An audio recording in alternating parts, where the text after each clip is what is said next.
Hey everyone, it's Dr. Jen. Did you know that according to studies, 80% of New Year's resolutions fail by February? Now, I wouldn't want you to fail, so keep on watching to learn the psychology behind the top 10 reasons why New Year's resolutions fail.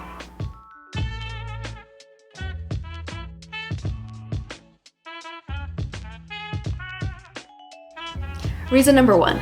Your goals are not clear or your resolution isn't specific enough. For example, let's say your goal is, I want to lose weight. I want to exercise more. I want to eat healthier. What does that mean though? Do you want to lose 15 pounds? Do you want to lose 150 pounds? Within what time frame? Would it be exercising, let's say 15 minutes per day, once a week? Would that be exercising for an hour a day, 7 days a week? What does eating healthier mean? Does that mean eating more vegetables, eating more fresh fruits?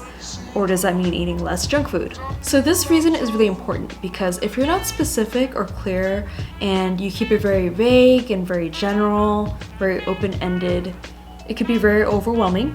According to goal setting theory, specific goals produce higher levels of productivity compared to general or ambiguous goals.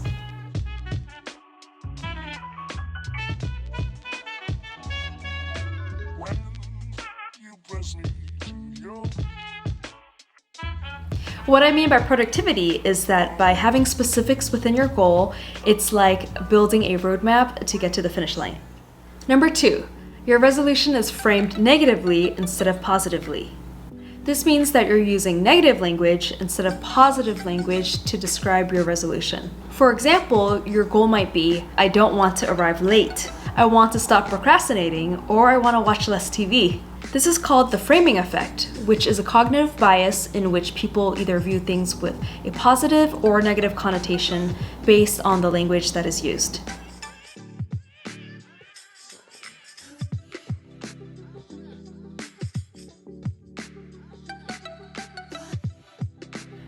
The framing effect has been consistently shown to be one of the largest cognitive biases in decision making. One of the dangers of using negative framing language is that it can be demotivational for the person who's using it. So, if you were to use negative language, it could get to the point where you're so demotivated that you don't even want to achieve that goal anymore. Number 3, your resolution isn't based on your own true values. An example of this, which actually happens quite frequently, is when you base your goal on someone else's values. Say your mom's, dad's, or partner's value system. Your husband might want to eat out less and cook more at home, but is this what you really want?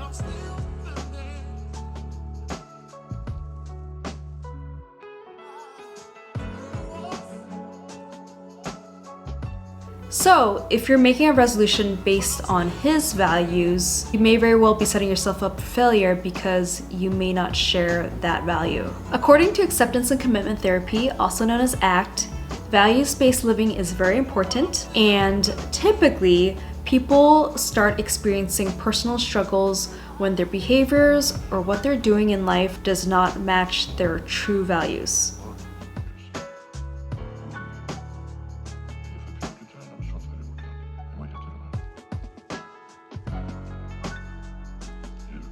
Therefore, it's really important that if it's been a while since you've identified what your true values are, let's say last time you did it was when you were a kid or when you were a teenager or in your 20s, it's important to revisit your values and figure out what they are.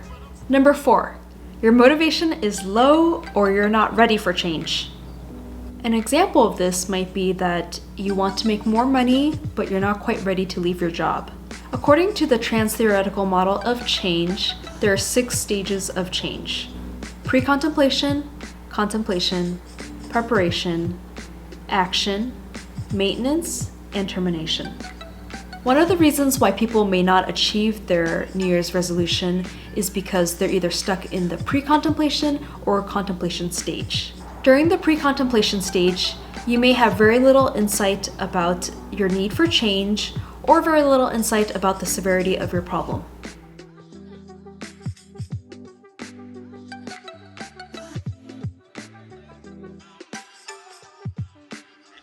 A person in the contemplation stage may be aware of the need for change, but has very little motivation to do so. The person is aware of both the pros and cons of changing, but may be ambivalent about the change.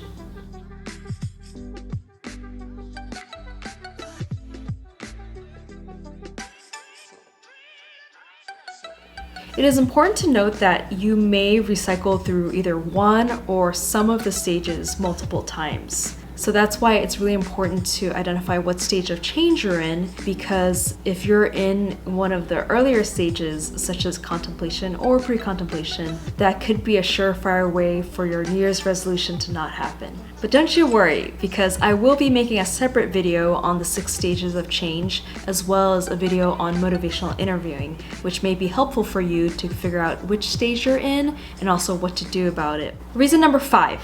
You don't have a support system or an accountability partner to help you achieve change or sustain progress. This could go for anything from your partner nagging you to either eat or drink less, to you going to the gym solo because you don't have a gym partner.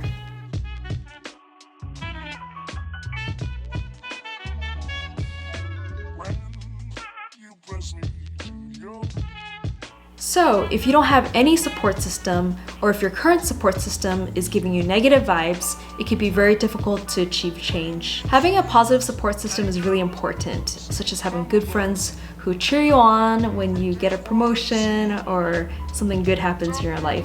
It's all about positive reinforcement, because it's going to be those people who are going to be cheering you onto your goals instead of nagging you onto your goals.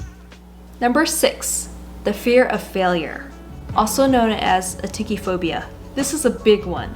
A lot of people have a fear of failure.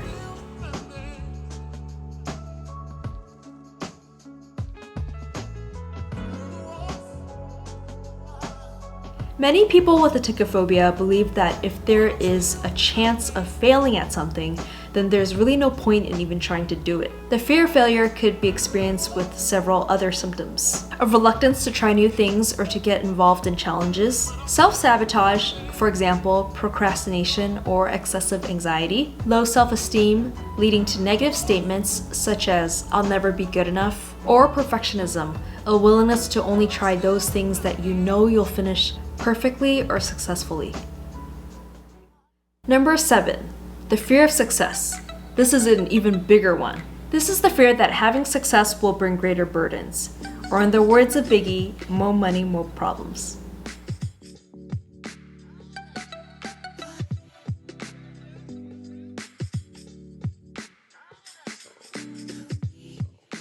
The fear of success can also be referred to as success anxiety or success phobia. You may fear the extra attention that you may get from being successful. You fear success may bring social or emotional isolation. Your achievement might alienate you from your peers. People may think you're bragging or self-promotional.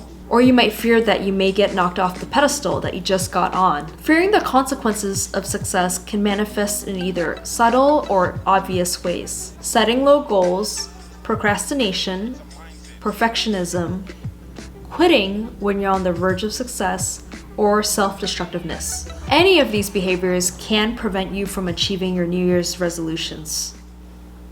Number 8, the desire for instant gratification versus slow and steady wins the race. Humans are hardwired to want things and to want them now.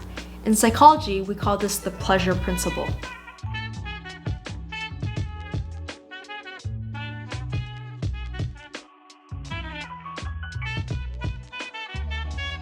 It's the driving force that compels us to gratify our needs and wants quickly, for everything from eating and breathing to wanting the latest iPhone. The need for instant gratification can trigger a psychological response, such as tension or anxiety. However, sometimes the journey is more important than the destination. It's important to enjoy the journey just as much as it is to enjoy the accomplishment itself. Number 9, your thoughts get in the way. Too much thinking and not enough doing, or all talk, no action. Here's some cognitive behavioral therapy for you.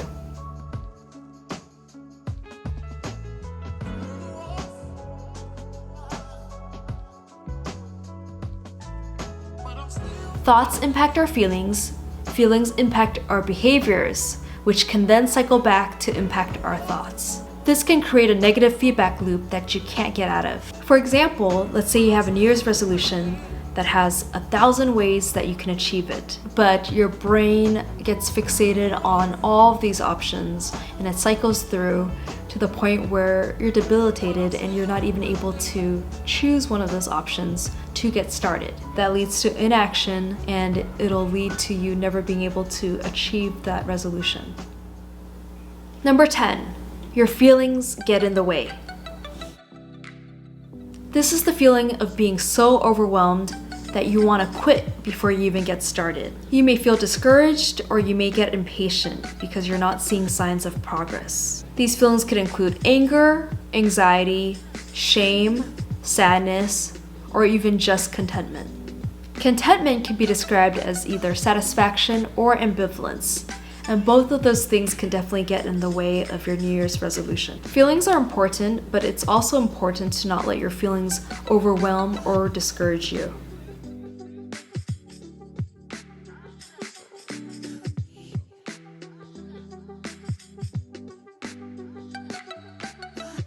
These were the top 10 reasons why I think most people fail their New Year's resolutions. But what do you all think? Did I miss anything? Let me know in the comments below.